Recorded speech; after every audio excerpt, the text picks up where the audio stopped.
Contraponto. Contraponto. O direito ao seu alcance. Com o advogado e professor universitário Argemiro Nascimento.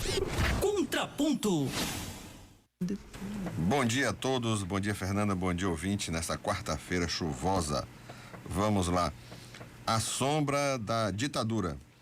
No último domingo, em sua coluna no jornal O Globo, a jornalista Miriam Leitão disponibilizou áudio das audiências do Superior Tribunal Militar ocorridas entre os anos de 1975 a 1979, do qual falavam sobre os processos decorrentes dos presos políticos em um dos períodos mais duros da ditadura militar pós-64.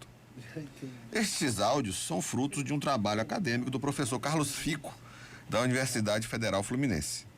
Os áudios liberados contêm inclusive as sessões secretas do Superior Tribunal Militar. Os trechos disponibilizados, e olha que são mais de 10 mil horas de gravações, se constata aquilo que já se sabia há muito tempo: a ação direta das Forças Armadas na utilização de prisões ilegais e o uso constante de torturas como práticas de se obter confissões e intimidar os que estavam nos porões da ditadura. Os trechos apontam que as práticas de tortura eram discutidas nos processos de forma aberta e que os jogadores sabiam em detalhes tudo o que ocorria nos quartéis militares. Tem um dos ministros do STM que chega a pedir o recrudescimento das torturas praticadas. Como já disse, não se trata de nenhuma novidade. Os que sobreviveram à ditadura trazem relatos da forma como eram tratados pelos militares por acharem que os presos eram subversivos e comunistas. O golpe militar de 1964 é uma mancha que nunca deve ser esquecida. A divulgação dos áudios no último domingo trouxe à tona questões que merecem ser estudadas e principalmente lembradas, que por mais de 20 anos o Brasil viveu uma dura ditadura chefiada por militares que fechou o Congresso Nacional, proibiu reuniões, censurou a tudo e a todos, além, é claro, de prender e torturar aqueles que eram contra o regime. Parodiando o jornalista Reinaldo Azevedo, os áudios dizem mais sobre o presente e o futuro do Brasil do que sobre o passado. A tônica dissonante da divulgação dos áudios foi a fala do vice-presidente da República, o Mourão, na última segunda-feira. Sempre se portando como um fanfarrão e com incrível capacidade para dizer besteiras, mas que eventualmente diz algo com uma certa lógica e clareza, na última segunda foi infeliz ao se referir às gravações divulgadas por Miriam Leitão. Inquinado por repórteres a se manifestar sobre o assunto, fez pouco caso das gravações, foi irônico e ainda soltou um risinho. Nas palavras ditas por Mourão, ficou evidenciada a sua concordância de que houve um golpe militar e uma ditadura. A sua ironia foi desrespeitosa para aqueles que morreram nos porões dos quartéis vitimados pela tortura, coisa, por sinal, indesculpável.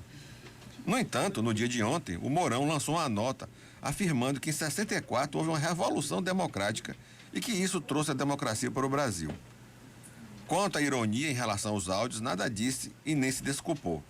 Mas não poderia esperar de um general da reserva coisa diferente, infelizmente. Os áudios, pelo menos, servem para trazer reflexões que podem ser extremamente úteis. Uma delas é perceber que se tem um ser aboletado na cadeira da presidência da República que defende a ditadura e, não contente, exalta os anos de chumbo como se fosse um grande evento histórico das Forças Armadas. E que também não esconde a sua face golpista e autoritária, e que tentou uma ruptura nestas mesmas proporções. Não precisa ir muito longe, basta lembrar o que ocorreu no último dia 7 de setembro, no ano passado. Lembrando que aqui já disse inúmeras vezes, o seu discurso de luta por liberdade, no caso do presidente lá que está lá ocupando o Palácio do Planalto, é como se o Brasil vivesse o perigo de perdê-la e isto ser uma constante. Mas repito mais uma vez, é um discurso de chefete autoritário.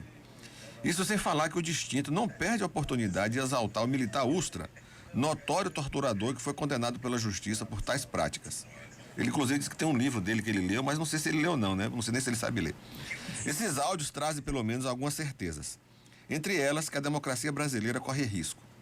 Temos uma figura dantesca que não se cansa de dar sinais de que não vai aceitar o resultado das próximas eleições presidenciais se não for ele o vencedor.